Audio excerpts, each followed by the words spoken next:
વિક્રમ સંવત 2082 મહાવદ તેરસ તારીખ 15/2/2026 રવિવાર.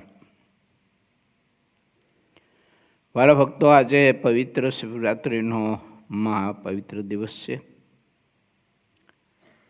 ભગવાન સ્વામિનારાયણે શિક્ષાપત્રીમાં આજ્ઞા કરી છે કે શિવરાત્રિનું વ્રત અમારા આશ્રિતે ખૂબ જ આદરપૂર્વક કરવું.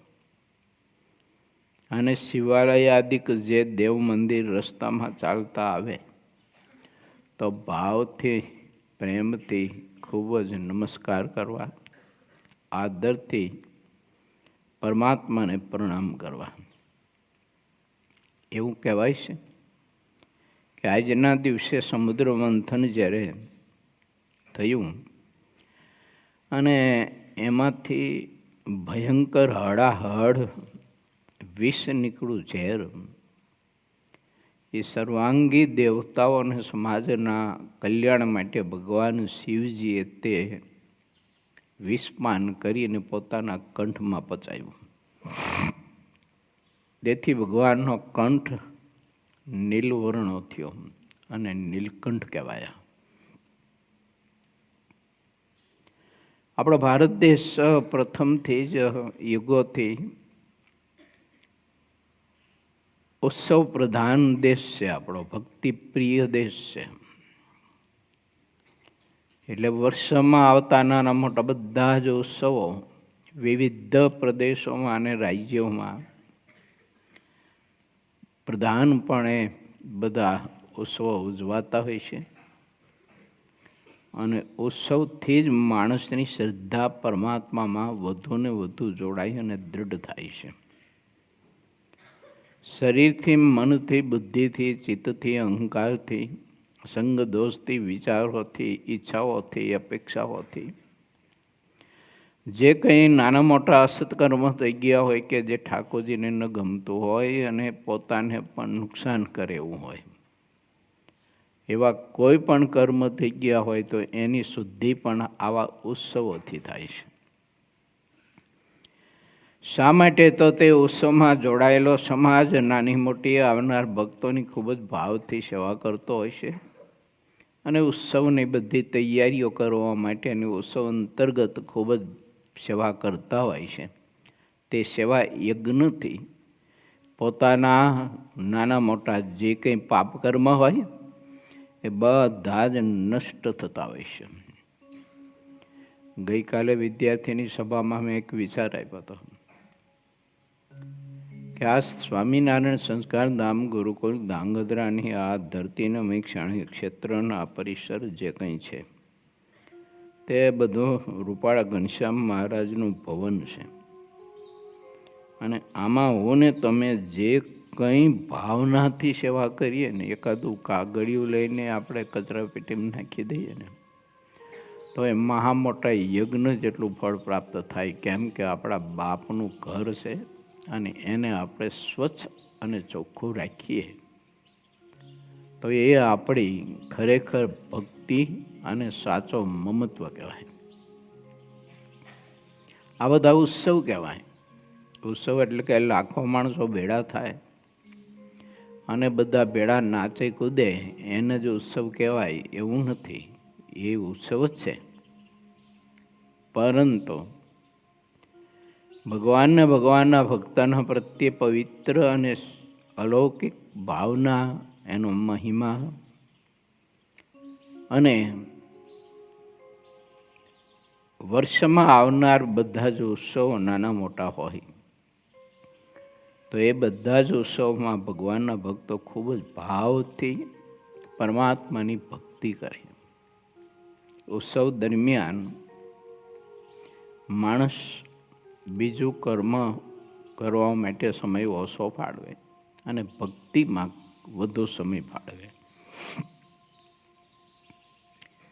ભગવાન સ્વામિનારાયણે સમગ્ર ભારતીય માનવ સમાજને વધુ સર્વોત્કૃષ્ટ શ્રદ્ધા પ્રાપ્ત થાય એના માટે સદગુરુ શ્રી બ્રહ્માનંદ સ્વામી પાસે જૂનાગઢમાં મંદિર બંધાવી અને સિદ્ધેશ્વર મહાદેવની મહારાજે પોતાના વરદ હસ્તે સ્થાપના કરી છે. જે સિદ્ધેશ્વર મહાદેવ આજે પણ જૂનાગઢમાં બિરાજીને આવનાર ભક્તોની અનેક નાની મોટી બધી જ શુભકામનાઓ એ પરિપૂર્ણ કરે છે. ને બહુધા કરીને લોકો છે ને એ ગોળની બાધા રાખતા હોય છે. અને પ્રભુએ વચન આપેલું એટલે સિદ્ધેશ્વર મહાદેવજીને રોજે રોજ ચૂરમાના લાડુનો થાળ થતો હોય છે ભાવથી. સંકલ્પ સિદ્ધને ભોળું દિલ એટલે ભગવાન ભોળાનાથ. આરાધના કરનારને પ્રભુ જલ્દી પ્રસન્ન થઈ અને ઈચ્છિત વરદાન આપે છે. આવી ઘણી બધી કથાઓ આપણા શાસ્ત્રોમાં ભગવાન ભોળાનાથને વિશે લખાણી છે. માટે આજના દિવસે અને પ્રતિ વર્ષે આ દિવસે શ્રી સ્વામિનારાયણ સંસ્કાર ધામ ગુરુકુલ ધાંગધ્રામાં બિરાજતા ભગવાન ભોળાનાથ, શિવ પાર્વતી અને ગણપતિજી મહારાજ આજના દિવસે બિલીપત્ર પુષ્પ અક્ષતથી ખૂબ જ ભાવથી પૂજા કરવામાં આવે છે, આરતી સ્તુતિ કરવામાં આવે છે. અને નિત્ય ભગવાન ભોળાનાથને, ભગવાન રામજીને, હનુમાનજી, ગણપતિજી મહારાજ, સીતા માતા, પાર્વતી માતા એમનું યજન પૂજન કરી, આરતી સ્તુતિ કરી અને સવારે, બપોરે અને સાંજે ખૂબ જ ભાવથી સેવા કરનારા ભક્તો થાળ ધરાવી અને પવિત્રપણે ખૂબ જ ભાવથી સેવા પરિચર્યા કરે છે. ભગવાન સ્વામિનારાયણે 5 દેવોને પૂજ્યપણે કરીને માનવા એમ શિક્ષાપત્રીમાં મહારાજે આજ્ઞા કરી છે. એટલે ભગવાનના ભક્તોએ આવા નાના મોટા પર્વ આવતા હોય, ઉત્સવો આવતા હોય, તે ઉત્સવો ખૂબ જ મહિમાથી ભાવથી કરવા અને શાસ્ત્રમાં ઉત્સવ કરવાનો જે રીતે વિધાન બતાવ્યો છે એ પ્રમાણે આપણે સૌ કોઈ ભાવથી ઉત્સવ કરવા અને વ્રતો કરવા.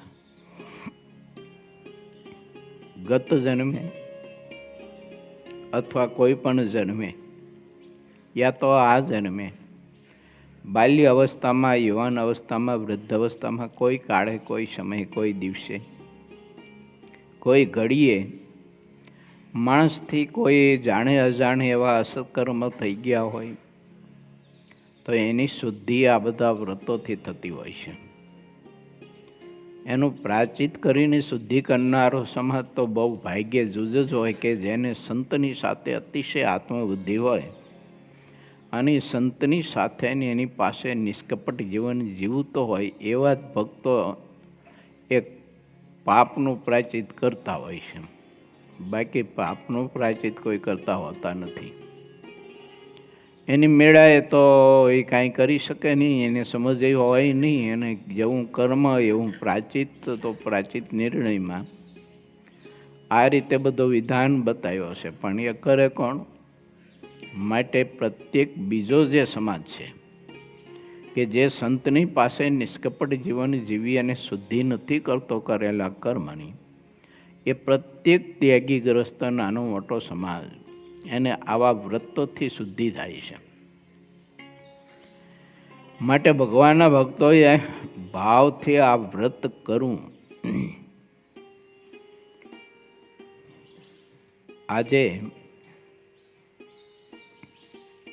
શિવરાત્રિનું મહા મોટું વ્રત છે અને આ પવિત્ર દિવસે આપણા ભારત દેશના એક મહાભાગવત સંત પુરુષ એટલે પરમ પૂજ્ય ડોંગરીજી મહારાજનો જન્મદિવસ છે. આજનો આ દિવસ પવિત્ર છે.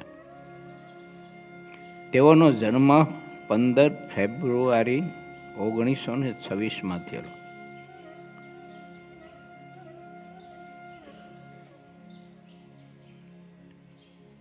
એમના મોસાળમાં મધ્યપ્રદેશ કહેતા ઇન્દોરમાં જન્મ થયેલો. ડોંગરેજી મહારાજનું નામ માતા પિતાએ રામચંદ્ર રાખ્યું હતું અને એમના પિતા કેશવચંદ્ર ગણેશચંદ્ર ડોંગરે બહુ પવિત્ર પુરુષ હતા. અને કમલાબાઈ બહુ આદર્શયક સતી, એની કુખે જન્મ લીધો આપણા ભારત દેશના એક મહાપવિત્ર ભાગવત કથાકાર. અને આપણા સ્વામિનારાયણ સંપ્રદાયને સ્વામિનારાયણ ભગવાનને વિશે પૂજ્ય ડોંગરેજી મહારાજને ખૂબ જ ભાવ હતો. અને ઘણીવાર પોતાની કથામાં એવું કહેતા કે આપણે ભારતવાસીઓ ખૂબ ભાગ્યશાળી છીએ કે ભગવાન સ્વામિનારાયણ આ ધરતી ઉપર પ્રગટ થયા અને મહારાજના પ્રાગટ્યની વાત પણ ટૂંકમાં એ કથાઓમાં રેલાવતા. અને બહુ જ પવિત્ર દિલ હતું. સ્વયંપાકી સંત હતા, લગ્ન ગ્રંથથી જોડાયેલા હતા, પરંતુ માતા પિતાના આગ્રહથી સંસારમાં જોડાયા, પરંતુ સંસારનો ભોગવટો ન કર્યો એમને.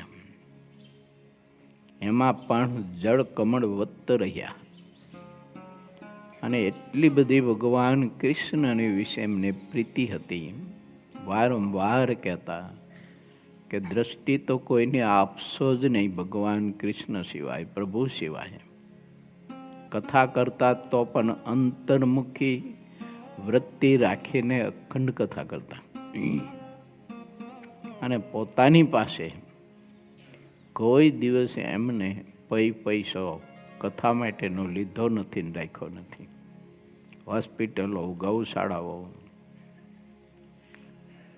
વગેરે વગેરેમાં જે કંઈ કથાનું આવ્યું હોય, લોકો જે કંઈ એમનો સમાજ હોય, આયોજકો હોય, અને એ સંપત્તિનો ભૂકો થોડોક ભેગો થયો હોય, ડોંગરેજી મહારાજને કહે તો તે પાંજરાપોળ, ગૌશાળાઓ, હોસ્પિટલો, વિદ્યાલયો એમાં બધું અપાવી દેતા. આવા નિષ્કંચન પુરુષ હતા.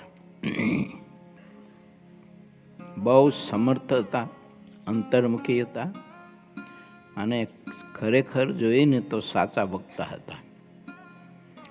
એમની કથા 3 વખત મને શ્રવણ કરવા માટેનો અવસર મળ્યો હતો. એટલે આ બધી જોયેલી અને એમની કથા શ્રવણ કરેલી વાત તમારી પાસે હું પ્રસ્તુત કરી રહ્યો છું. સિદ્ધિને પ્રસિદ્ધિને માનતા નહોતા, એનાથી બહુ દૂર રહેતા. કોઈ એમની કથાની પ્રશંસા કરે તો ગમતું નહીં એમને. અને કહેતા કે માન, સિદ્ધિ અને પ્રસિદ્ધિ એ પતનનો માર્ગ છે. હું તો મારા લાલાને રાજી કરવા માટે કથા કરું છું. હું કોઈ શ્રોતાને લક્ષ્યમાં રાખીને, સમાજને લક્ષ્યમાં રાખીને કથા નથી કરતો, એવું પોતે અંતરમાં માનતા. અને હકીકત છે, જે વક્તા થયો હોય, કોઈ પણ હોય, ચાહે તે, એ અંતર્મુખી જો ન હોય અને પ્રભુને રાજી કરવા માટે જો કથા ન કરતો હોય ને, તો એની કથામાં છે ને ઘણા બધા અનેક પ્રકારના વિવાદોના વિકારો અંદર પ્રવેશતા હોય છે. ભક્તિ પ્રધાન વક્તા હોવો જોઈએ, અંતર્મુખી વક્તા હોવો જોઈએ, અને એને સતત ને સતત અનુસંધાન રહેવું જોઈએ કે હું મારા પ્રભુના ગુણ ગાઉં છું, મારા પ્રભુને રાજી કરવા માટે. હું કોઈ વક્તા કે કોઈનો ઉપદેષ્ટા નથી, હું કોઈ એવો જ્ઞાની નથી કે બીજાને હું સુધારી નાખું, બીજાને ઉપદેશ દઈ અને બીજાના સ્વભાવને હું ટાળી નાખું. આવો કોઈ સ્વપ્નમાં સંકલ્પ હોતો નથી એને. અને ખરેખર વક્તા એને જ કહેવાય. આપણે તો ગમે તેનું વક્તા કહી દઈએ તો ઠીક છે, આપણી પોતાની આગવી બધી વિચારધારા એ કહેવાય. ઘણા બધા કલાકારો હોય ને, એને લોકો વક્તા કહી દેતા હોય છે, વક્તા કહીને સંબોધતા હોય છે, પણ વક્તા અને કલાકાર બેમાં ભેદ છે.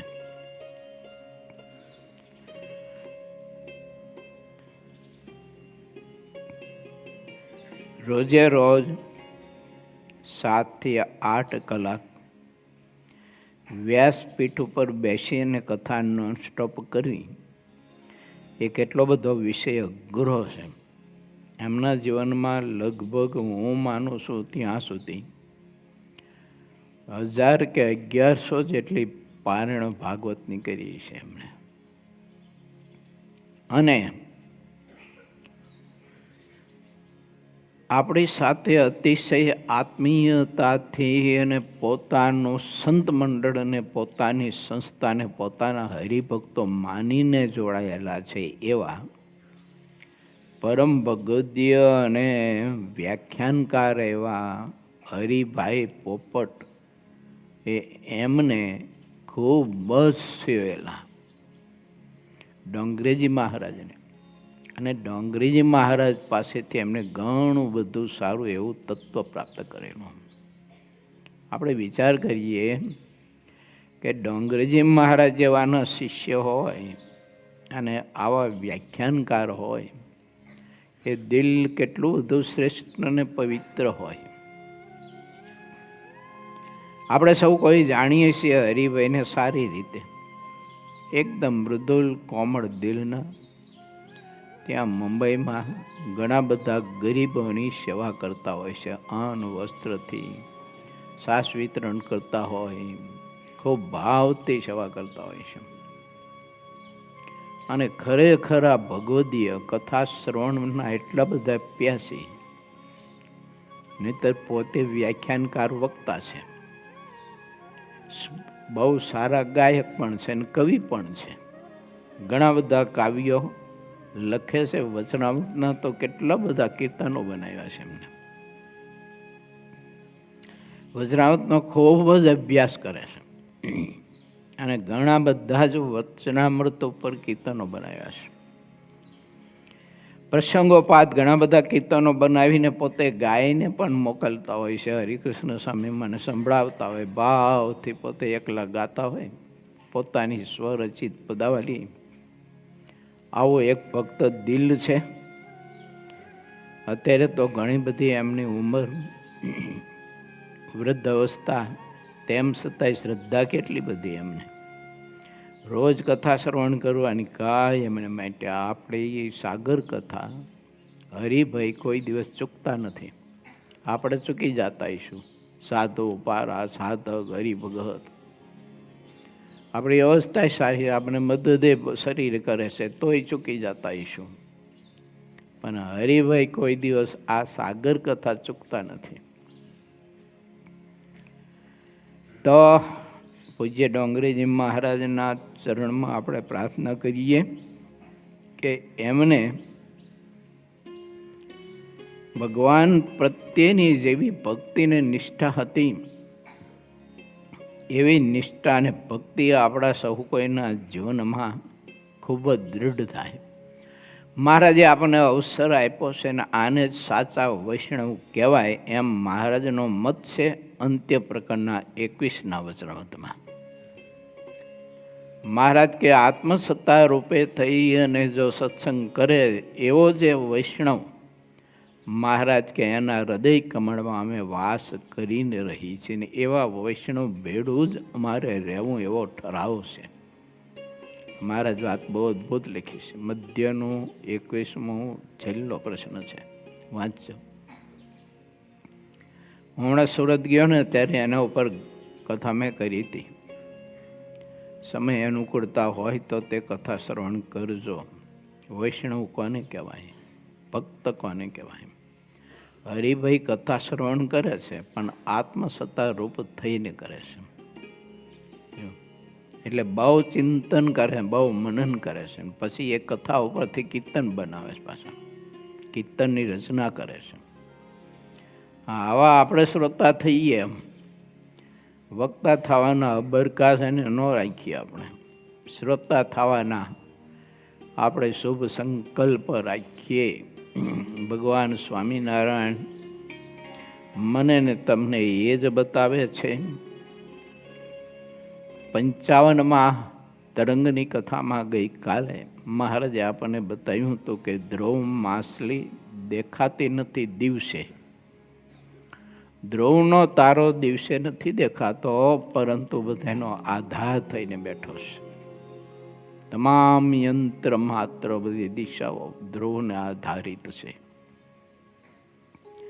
એમ ભગવાનનો ભક્ત હંમેશા ધ્રુવ માછલી જેવો થવો જોઈએ, બીજાનો પથદર્શક બનવો જોઈએ. આપણું જીવન એવું હોવું જોઈએ કે આપણા જીવનમાંથી કોઈ લોકો કંઈક સારું ગ્રહણ કરે, પરંતુ આપણું જીવન, આપણી રહેણી કહેણી, આપણું ખાવા પીવાનું, બોલવાનું, હરવા ફરવાનું, બીજું ત્રીજું બીજા લોકોને વાગે ગોખરુની જેમ એવું ના હોવું જોઈએ. કેમ કે આપણે ભગવાનના ભક્ત છીએ, ભગવાનના આશ્રિત છીએ, ભારતવાસીએ છીએ. સમગ્ર ભારતવાસી માનવ સમાજ બહુ જ ભગવાનનો કૃપાપાત્ર કહેવાય. નકા આ ભરતખંડમાં મનુષ્યનો દેહ મળવો દુર્લભ છે. દેવતાઓને પણ દેહ મળવો દુર્લભ છે આ ભરતખંડમાં.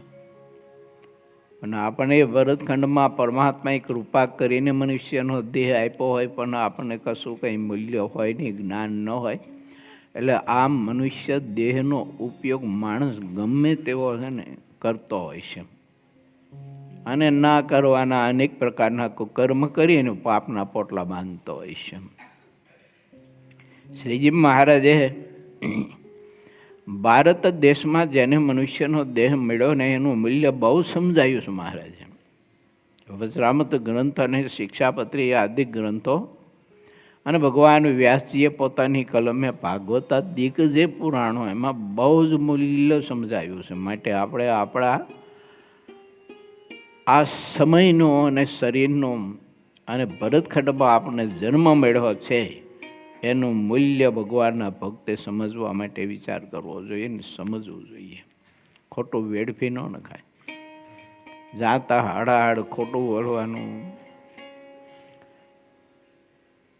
નહીં, પરમાત્માની ભક્તિ કરવાની નહીં, નાવું ધોવું, પૂજા પાઠ, દેવ મંદિર દર્શન કરવા જાવું, સંત સમાગમ કરવો, આવું કંઈ આવતું ન હોય ઘણાના જીવનમાં. કોઈ પ્રકારના વ્રત તો કરવાનું આવતું ન હોય. 365 દિવસ એને તો રોટલાના જ વ્રતો થતા હોય. માણસો ન ખાવાનું બધું આવા પવિત્ર વ્રતના દિવસે પણ ખાતા પીતા હોય છે. પરંતુ જેને સમજાયું છે અને આપણને સમજાયું છે, તો આ મનુષ્ય શરીર એનો ઉપયોગ એવો કરી લઈએ, એનાથી ધ્યાન ભજન એવું કરીએ, સેવા પરિચર્યા એવી કરીએ, અને એવું આદર્શ અને પવિત્ર જીવન જીવવા માટેનો પ્રયત્ન કરીએ. આ સદવિચારોમાં આપણે સૌ કોઈએ આગળ પ્રવેશ કરવો હશે. પૂર્વ 24મો તરંગ 56મો. માન આદિ અંતઃશત્રુ અને સત્સંગથી જીતવાની વાત શ્રી હરિએ કહી છે. અહીંથી પ્રારંભ થાય છે 24મા પૂરના 56મા તરંગનો.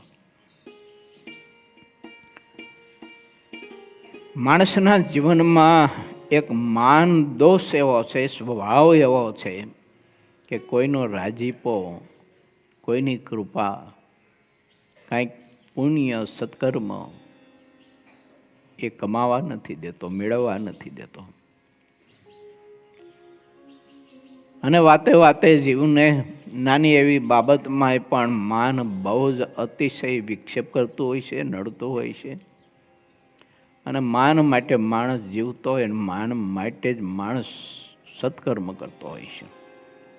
જે સત્કર્મ પરમાત્માને પામી જવા માટે ને પરમાત્માની પ્રસન્નતા માટે, કે સંત ભક્તોની, કે માતા પિતાની, કે કોઈ સજ્જન પુરુષો હોય એની પ્રસન્નતા માટે ને રાજીપા માટે કરવાનું હોય, એના બદલે માણસ માન મેળવવા માટે કરતો હોય છે, ખુશામતી માટે કરતો હોય છે. તો શ્રી હરિ એમ કહે છે કે એ તો બહુ મહા મોટો અંતઃશત્રુ છે. ભગવાનનો ભક્ત નિર્માની થઈને રહે, કોઈ પ્રકારનું માન, વિદ્વતાનું, જ્ઞાનનું, સમજણનું, વ્રત તપનું, સેવા પરિચર્યાનું, ધ્યાન ભજનનું પરમાત્માએ કૃપા કરીને કાંઈ થોડી ઘણી મોટપ આપી હોય આપણને, તો તે મોટપનું માન માણસ જીરો કરીને રાખે, કશું નથી. આપણે ગઈકાલ વિદ્યાર્થીની સભામાં મેં નહોતું કહ્યું કે આ સ્વામિનારાયણ સંસ્કાર ધામ ગુરુકુલ ધાંગધ્રા, આ નમિક્ષાણી ક્ષેત્ર, એ તો રૂપાળા ઘનશ્યામ મહારાજનું સદન છે, હાઉસ છે એનું. આપણે તો બધા એના વગર પગારના કર્મચારી કહેવાય. આમ તો વગર પગારના તો ન કહી શકાય, કારણ કે ઠાકોરજી આપણે શ્વાસ લેવડાવે છે, શ્વાસ મુકાવે છે, જમેલું પચાવે છે. આપણી યચકિંચિત ચેતના શક્તિ એ પરમાત્મા પોતે જ એ ગતિ કરાવે છે. અને આ પવિત્ર નમિક્ષાણી ક્ષેત્રમાં મહારાજે આપણને મફત રહેવા માટે આપ્યું છે.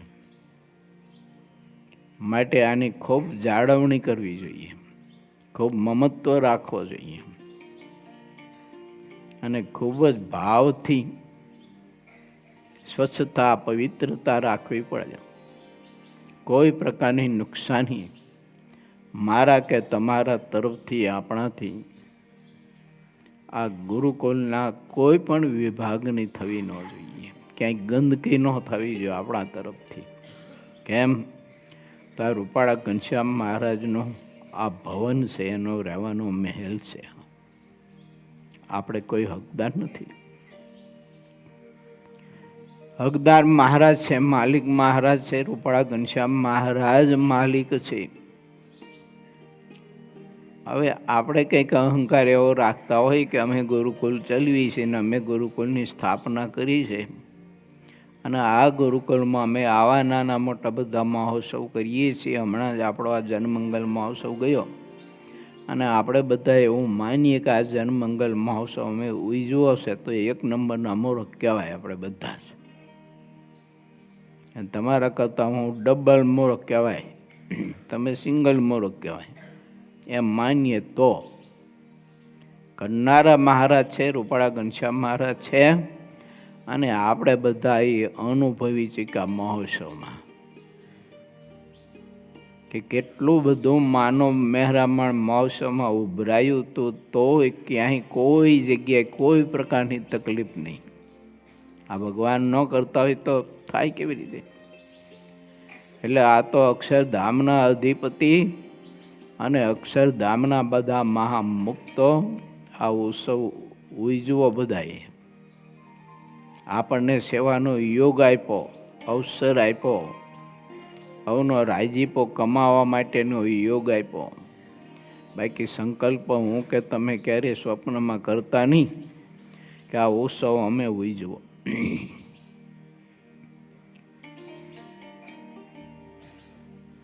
માન આવા બધા જ પ્રસંગોમાં કરેલી સેવા એને ઝીરો કરી નાખે છે, ખાઈ જાય છે.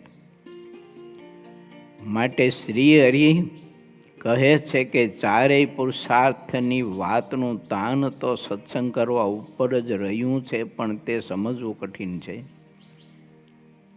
આમ હોવું જોઈએ. ધર્મ, અર્થ, મોક્ષ અને કામ ચારેય પુરુષાર્થનું જે કંઈ છે તે સત્સંગ કરવો અને સત્સંગ મેળવ્યો છે એનું મહાત્મય સમજવું એ એનું ફળ છે. આપણને આ સત્સંગ મેળવવાનું મહાત્મય ન સમજીએ તો આ સત્સંગમાં રહેવા છતાંય લુખ્ખા જ રહીએ. આપણે ના કરી ધ્યાન ભજન, ન કરી કથા વાર્તા શ્રવણ, કશું ન કરીએ, સેવા પરિચર્યા ન કરીએ, અને સત્સંગમાં રહીને માણસ આવું લુખ્ખો જ રહે.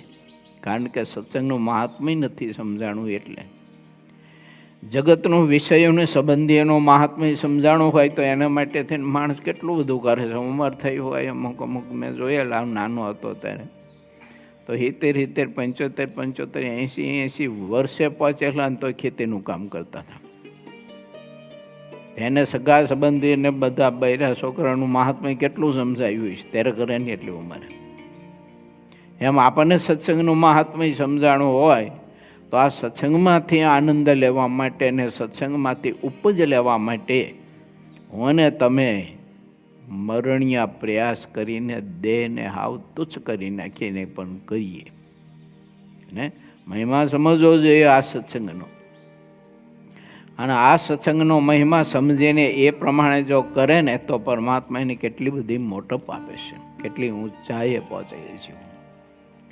એવો આ દિવ્ય સત્સંગ છે. આ સત્સંગમાં મારે તમારે એમ અનાદિ મુક્તની સ્થિતિ પ્રાપ્ત કરવી હોય તો કરી શકીએ, એકાંતિકની કે પરમ એકાંતિકની સ્થિતિ કે ભક્તની સ્થિતિ પ્રાપ્ત કરવી હોય તો કરી શકીએ, સાધુતા પ્રાપ્ત કરવી હોય તો કરી શકીએ એમ. અને આ સત્સંગમાંથી કોઈ માણસને ભૂત થવો હોય, અધોગતિને પામવો હોય તો થઈ શકે છે. બધાના નર અભાવને અવગુણ લઈને દ્રોહો કરીને વિરોધ કરી અને માણસ ન કરવાના કુકર્મ કરે આ સત્સંગમાં રહીને તો મરીને ભૂત જ થાય, બીજું શું થાય? મહારાજે આવો દિવ્ય સત્સંગ આપ્યો છે. માટે આ સત્સંગમાં મારે ને તમારે શ્રદ્ધા જોડીને સારું પ્રાપ્ત કરવું. મહારાજ એમ કહે છે કે ઉપરની વાત જુદી હોય અને અંદરની વાત જુદી હોય છે. આવો જીવને અનંત જન્મનો મોટો જોરદાર રોગ રહ્યો છે. તે સત્સંગ કરતા હોવા છતાંય ઘણી વખત ટળતો નથી. ડબલ જેવી માણસ ઘણા બધા હોય છે. બતાવવાનું કાંઈ, જીવન જીવવાનું કાંઈ, બોલવાનું કાંઈ, વિચારવાનું કાંઈ. તે છેતરપિંડીમાં ભગવાનને ન છોડે, પરમાત્માની પણ છેતરપિંડી કરે છે. ભગવાન આગળ હાથ જોડીને ગાતો હોય, સ્તુતિ કરતો હોય, નાચતો હોય, કૂદતો હોય, આમ લટુડિયા પટુડિયા કરતો હોય, પણ જીવન તો હાવ કાંઈક જુદું જ જીવતો હોય. ડબલ જેવી ન થવાય. અંદર બહાર મહારાજ કે એક જ હોવું જોઈએ. અંત્યના 35ના વચરામૃતમાં આ વાત મહારાજે બતાવી છે કે કોણ જાણે કેટલા વર્ષ ભેગા રહ્યા તોય આ કળાતો નથી, એવો ન હોય.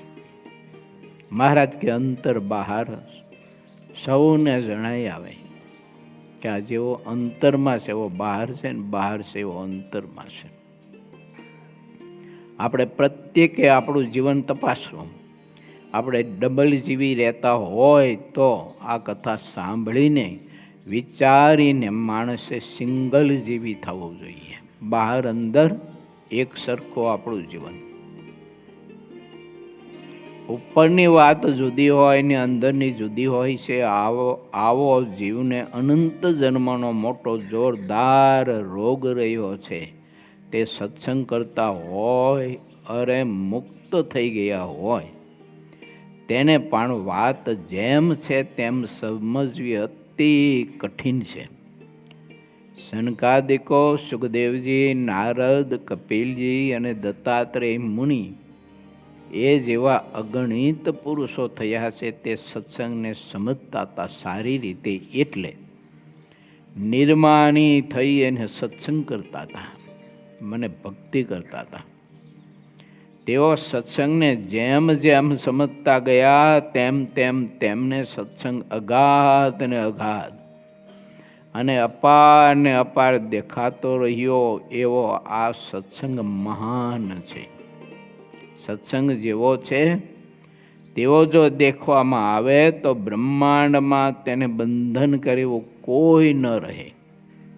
જ્યાં સુધી કોઈ બંધન કરતું હોય ત્યાં સુધી તેને સત્સંગ કરવામાં કસર છે. તે કસર તેનું બંધન કહી દે છે. ભગવાન વામન રૂપ ધરીને આવ્યા ત્યારે બલિ રાજાનું દેહ, ઘર, રાજ્ય અને ધને સહિત જે કાંઈ હતું ને તે બધું બલિને બાંધીને ખૂંચવી લીધું હતું ભગવાને.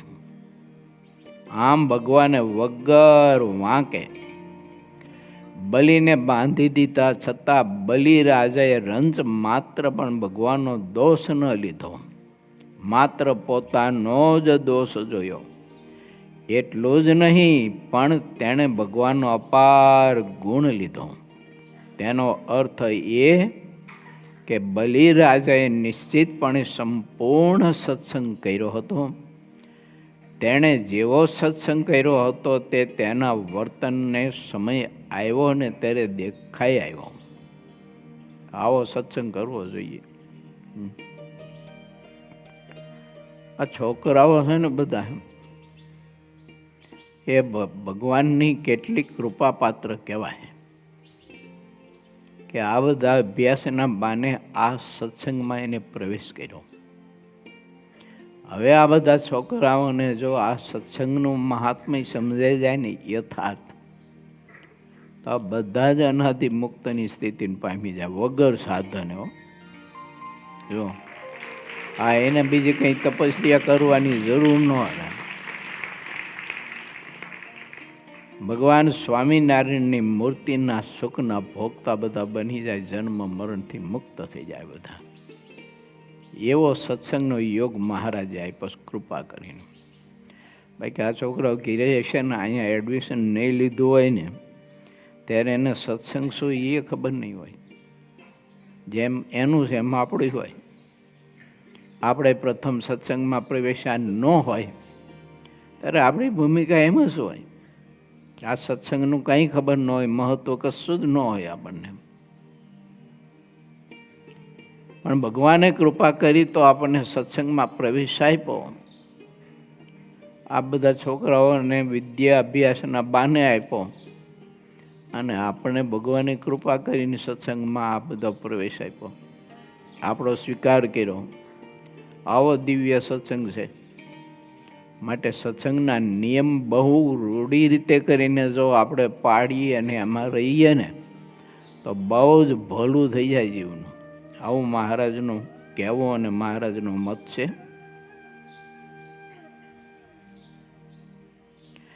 તેવી જ રીતે અત્યારે આ સંતોને હરિભક્તો ચાહે તેમ પોતાને રોજ કહે તો પણ સવળી સમજણનો ઉપયોગ કરીને તે ઘડતર કરનારાને હિતેશુ સમજીને તેમાં વધારે ને વધારે હેત કરે. સત્સંગનો મહાત્મ્ય હોય એ આમ કરી શકે. બાકી તો સંત વઢે કીજે તો આપણે તો બધા છે ને વડ ખાઈ જાય. મગની સિંગ હુકાય ને ત્યારે એવી વડ ખાઈ જાય ને એમ વડ ખાઈ જાય આપણે. પણ એ સહન ન કરી શકે. કેમ? સત્સંગનું મહાત્મ્ય નથી. એટલે જો સત્સંગનું મહાત્મ્ય હોય તો મહારાજ કે સંત નિત્ય 5 ખાસડા મારે તો પણ તેનું અપમાનનું સહન કરે. હવે બીજી વાત, મારી જાતને હું પૂછું, તમારી જાતને તમે પૂછો. ઠાકોરજીની યાદ કરીને પૂછવાનું બધાએ કે કોઈ સંત ખટકો રાખીને આપણને સત્સંગના, ભક્તિના, ધ્યાનના, ભજનના, દેવ દર્શનના, પૂજા પાઠના, નિત્ય નિયમના આગ્રહ રાખીને ટોકીને જો આ બધા નિયમ ન કરાવે તો હું ને તમે કરી એમ છીએ? પૂછો જ આપણી જાતને. હવે હું મારી જાતને પૂછું, તમે તમારી જાતને પૂછો, કરી એમ છીએ? કથા શ્રવણ નિત્ય આપણે શ્રદ્ધાથી મહાત્મ્ય સમજીને કરીએ એમ છીએ? કીર્તન ભક્તિ કરીએ એમ છીએ? દેવ દર્શન કરી શકીએ એમ છીએ? સેવા પરિચર્યા કરી શકીએ એમ છીએ? પૂછીએ આપણી જાતને.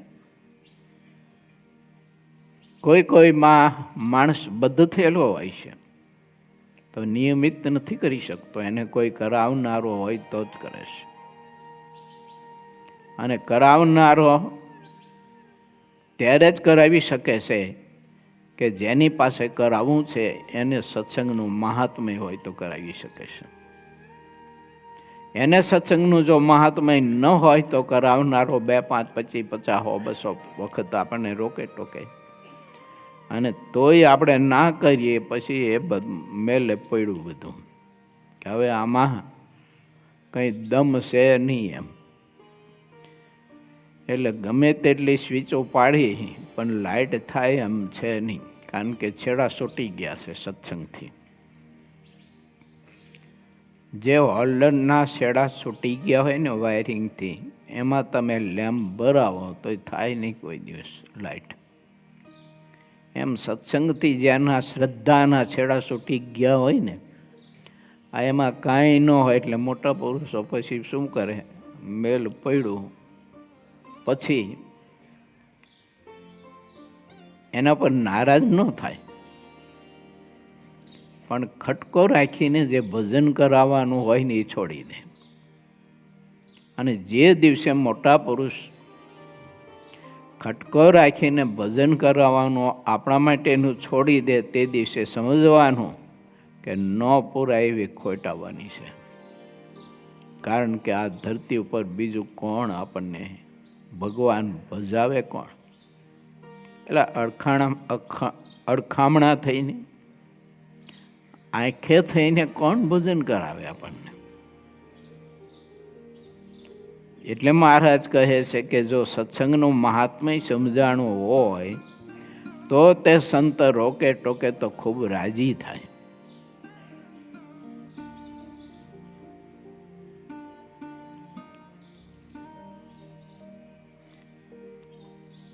જેમ જેમ એને પરમાત્માની ભક્તિના માર્ગમાં પ્રવૃત્ત આવે ને વઢે ખીજે, તેમ તેમ વધુ સવડી સમજણ લઈને રાજી થાય.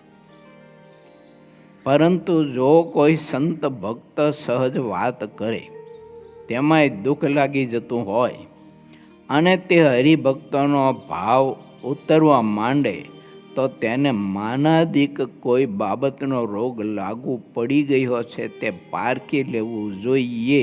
સમજવું, કાને કોઈ માનનો દીર્ઘ મહા મોટો રોગ લાગુ પડ્યો છે. નથી આ જગતમાં બધા ઓલા ગુટકા ખાતા હોય, મસાલા ખાતા હોય, માવા ખાતા હોય, તમાકુ ખાતા હોય, સિગારેટ બીડી પીતા હોય, દારૂ પીતા હોય, માંસ ખાતા હોય, તો આ બધા નથી કેન્સર થઈ જતા. અત્યારે આપણા ભારત દેશમાં વ્યસનના કારણે કેટલો સમાજ કેન્સરની પીડાઓ ભોગવે છે, કેટલો સમાજ ભોગવે છે. ગઈકાલે રણોલપુર ગયા ત્યારે મેં બધા વાત કરી, બધા યુવાનોને મેં તો વ્યસનના કારણે કેટલો સમાજ પીડા ભોગવે છે અને કેટલા મૃત્યુ પામે. ચાલો એ તો મોહ મર્યો તો ગયો હોરના ભાવનો, પણ વ્યસન કરીને બધું ઉડાડી દીધા પછી પત્ની અને પુત્ર પરિવાર એનું શું? આવક તો બધી ખતમ કરી નાખી એને. કેતરા બેતરા વેચી દીધા હોય, કારખાના વારખાના બધા વેચી દીધા હોય, આવકનું સાધન બધું જ ઉડાડી દીધું હોય, અને પછી ઓલો મરે, તેની પત્ની, એના દીકરા, એની દીકરીઓ, એનું શું થાય? મેં કાલી હોવાનું બધાને કહ્યું, મેં તમારા માટે નહીં, તમારા બૈરા છોકરા માટે હું તમને કહું છું, વ્યસન છોડજો. તમે ન છોડો તો જાય કાંઈ નહીં, હવે ખાઈડમાં ગયું બધું, અને એલા બૈરા છોકરા માટે તો છોડો. અને એ નહીં છોડો તો તમને પછી બૈરા છોકરાના નિહાકા નહીં છોડે. મૈરા પછી પણ અનેક પ્રકારની નરકમાં પીડા ભોગવવી પડશે. લગ્ન કરી 4 ફેરા ફરી અને કોઈની દીકરી તમે ઘરમાં લાવ્યા અને માટીના થઈ ગયા એવું ગ્રસ્ત માનતા હોય તો બહુ ભૂલ કરે છે મોટી.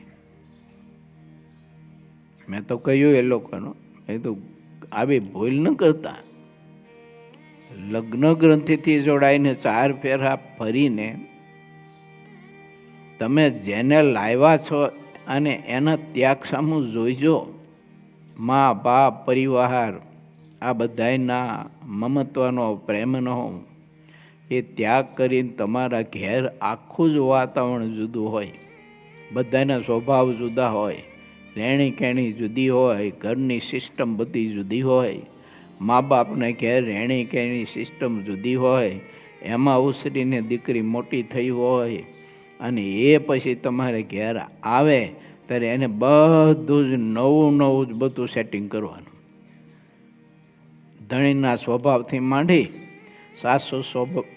સાસુ સસરાના સ્વભાવ, દિયર દેરાણીના સ્વભાવ, જેઠાણી હોય તો જેઠાણીના સ્વભાવ, જેઠના સ્વભાવ, બધું જ નવું નવું સેટ કરવાનું. એને કેટલો બધો ત્યાગ કહેવાય. અને એ પત્નીનું વિચારે નહીં માણસ. વ્યસન માટે થઈને એટલી બુદ્ધિ નહીં કે હું લગ્ન કરીને લાવ્યો છું, મારી પત્નીનું શું થાય છે, હું તો ઠીક છે હોળના ભાવનો જાઉં ને, એ તો જવાનો જ હોય. વ્યસની માણસ છે ને એ કોઈ દિવસ લાંબી આયુષ જીવે નહીં, કોઈ દિવસ મરે છે, વહેલો જ મરે. મરે તો વાંધો નથી, સારું, હું તો કહું મરે તો વહેલો, પણ પત્ની, દીકરી, દીકરાઓ, માતા પિતા, પરિવાર, એનું શું? એમ વિધવા બનેલી એ બાઈ, એનું જીવન કેટલું બધું ઓછાળું હોય. આ બધા નિહાકાઈને ભોગવવા પડે. માટે સત્સંગ કરવો એમ. વ્યસનીઓ બધા છે ને સંતોની નજીકમાં નથી આવતા. ગમે તે સંતો જતા હોય તો તમે જોજો, વ્યસની કોઈ પણ હરિભગતના છોકરા હશે એ સાધુથી નજીક નહીં આવે. અને અત્યારે તો બહુધા તમે જોવો ને તો બીજા કરતાં હરિભગતના છોકરામાં વ્યસનો વધારે છે, વધારેમાં વધારે. એનું કારણ જ પાછું એ છે, એ સત્સંગીઓ છે એનું કારણ કે એને મધ્યના 45ના વચરામૃતમાં મહારાજની આજ્ઞાનું પાલન નથી કર્યું. એટલે છે મધ્યના 45માં મહારાજે પ્રત્યેક સદગ્રસ્તને આજ્ઞા કરી છે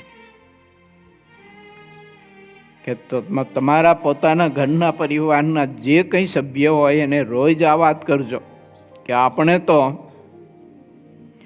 આ ભગવાન આ સંત જેમ કહે તેમ જીવન જીવવું છે, એમ મહારાજ કે નિત્ય વાત કરજો. અને એ વાત ન કરી હોય એટલે કોઈ પરિવાર માટે કોઈ સંત નક્કી ન હોય ગુરુ તરીકે, આ કોઈ એના કુલ ગુરુ તરીકે કોઈ સંત નક્કી ન હોય, એટલે બધા સ્વતંત્ર અને સ્વચ્છંદી જિંદગી જીવતા હોય છે. મેં ગઈકાલ હળવદ અને રણોદપુર બંને સભામાં કહ્યું હતું કે ભલે તમે સંપત્તિ કમાઓ, ભલે તમે કારખાના, બીજું ત્રીજું ખેતી, એનો વિકાસ કરો, પણ સંત આજ્ઞા વિના એ ભોગવશો નહીં. એને સ્વતંત્ર રીતે નહીં ભોગવો. જો સ્વતંત્ર રીતે તમે તમારી કમાયેલી સંપત્તિને ભોગવશો તો એ સંપત્તિ તમને ભોગવી જાય છે. નરો અધર્મ કરાવી અને અનેક પ્રકારના પાપ કરાવશે. માટે પ્રત્યેક સદગ્રસ્તો, મારી તો વિનંતી છે નાના એવા સાધુ તરીકે, તમારું દિલ સ્વીકારે, તમારું મન સ્વીકારે, બુદ્ધિ સ્વીકારે એવા નહીં, પણ તમારું દિલ સ્વીકારે એવા કોઈ સંત, એને સારો એ પરિવાર અનુસરે. સ્વતંત્ર જિંદગી મત જીવો. મહારાજ એમ કહે છે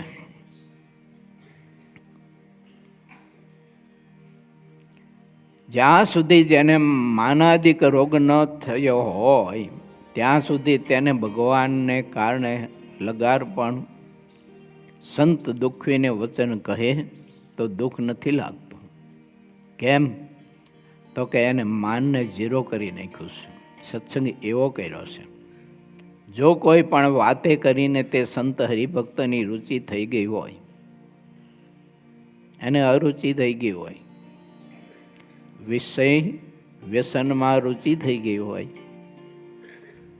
અને ભગવાનના સંત ભક્તમાં અરુચિ થઈ ગઈ હોય, તો પછી જ્યાં સુધી અરુચિ વર્તે ત્યાં સુધી તેની સામું જોવું પણ ગમે નહીં. કોને? ભગવાનને. સત્સંગમાં ને સંત પ્રત્યે અરુચિ થાય એની સામું તો પરમાત્માને જોવું ગમતું નથી, અથવા તો તે પ્રભુની સામે જોવે તો પણ પ્રભુને ગમતું નથી. એવી અરુચિ થવાનું મૂળ કારણ તો માન દેખાય છે. સાચા સંત તે માનને શત્રુ જાણીને દૂરથી ત્યાગ કરે છે. સત્સંગની ગરજ હોય તો સંપ રહે, નહીતર સત્સંગમાં સંપ ન રહે. જે હરિભક્ત થયા હોય તેણે પોતાના શત્રુને ઓળખવા જોઈએ. ભક્તોના ખરા શત્રુ કોણ છે? તો કામ, માનાદિક જે કાંઈ અધર્મ સર્ગ કહેવાય છે તે બધો જ હરિભક્તોનો શત્રુ સમાજ છે. માટે જેટલો અધર્મ વંશ છે તેને સંતો ભક્તોએ અલગ અલગ કરીને ઓળખો. તે પ્રત્યેક દોષના ભિન્ન ભિન્ન સ્વભાવ હોય છે. તે સ્વભાવે કરીને તે દોષ દેખાઈ આવે છે. જ્યાં સુધી એકબીજાનો સ્વભાવ મળતો આવે ત્યાં સુધી અધર્મવંશીઓ પણ પરસ્પર ઘણો સંપર્ક રાખીને રહેતા હોય છે. જ્યારે સ્વભાવ મળતો ન આવે ત્યારે ચાહે તેવો મિત્ર હોય તો પણ એકબીજા સાથે બોલતા નથી. તેઓ અધર્મ વંશમાં દેખાય છે. માતા પિતા અને ભાઈઓ સમાન બીજા કોઈ વધારે પ્રિય દેખાતા નથી. પરંતુ જ્યાં સુધી વિક્ષેપરૂપી સ્વભાવ અંદર આવતો નથી ત્યાં સુધી જ તે હેત રહે છે. સંપ રહેવાનું કારણ તો ગરજ દેખાય છે. ગરજ વિના સંપ રહેતો નથી. જ્યારે જીવ ગરજની દિશા ભૂલી જાય છે ત્યારે મિત્રની હિતૈષીની સાથે પણ વેર કરે છે. તે રીતે જ્યાં સુધી જે જીવને મોક્ષનો ખપ રહે છે ત્યાં સુધી તે સંતોને હરિભક્તોને અલૌકિક દિવ્ય ભાવથી દેખે છે. નિરોગી માણસમાં રોગ જ્યારે પ્રવેશ કરે છે ત્યારે જ્યાં સુધી તે રોગ રહે ત્યાં સુધી તે રોગને અનુસારે વર્તન કરતો હોય છે. અથવા તો જેમ કોઈ મનુષ્યમાં જ્યારે ભૂત પ્રેત પ્રવેશે અને ત્યારે તેનું ચિત્ત તેનું જીવ થઈ જાય છે. અથવા તો કોઈને વાયુના રોગથી, કોઈને ગર્વે કરીને કે દારૂ પીવાથી પણ તેનું ચિત્ત ફરી જાય છે. તેમજ ગમે તેવો ચતુર હરિભક્ત હોય તો પણ અધર્મવંશના યોગ્ય કરીને જ્યારે તેનો પાસ લાગે છે ત્યારે તેને સાચા સંતનો યોગ વાતમાં પણ રૂચતો નથી. એની વાતે સાંભળવી નથી રૂચતી, બીજું શું રૂચે? ગમે તેવો ચતુર હરિભક્ત હોય તો પણ અધર્મ વંશના યોગ્ય કરીને જ્યારે કુસમનો પાસ લાગે છે ત્યારે તેને સાચા સંતનો સમાગમ ગમતો નથી. જેને જેવો પાસ લાગ્યો હોય તે તેની રુચિમાં દેખાય છે. જે સંતો હરિભક્તો જેવા હોય તેવા તેની રુચિ ઉપરથી દેખાઈ આવે છે.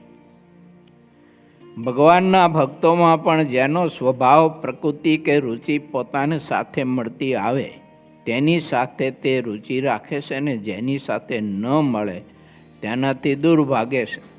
પછી ખાલી ઉપરથી નમસ્કારનો વ્યવહાર રાખે છે પણ અંતરમાં લગાડ પણ ભાવ હોતો નથી. ઉપરથી તો હવે મળે ત્યારે ક્યાંક જાય સ્વામિનારાયણ સ્વામી, સ્વામિનારાયણ જો આમ ખંભે ગોદો મારે ઠેઠ, જય સ્વામિનારાયણ કે બોલતા નથી કે આવું રે. બાકી અંતરમાંથી તો બધું ચોરાઈ ગયું હોય અને લૂંટાઈ ગયો હોય. માણસાઈ ન રહી હોય તો ભક્તપણું તો ક્યાંથી રહે?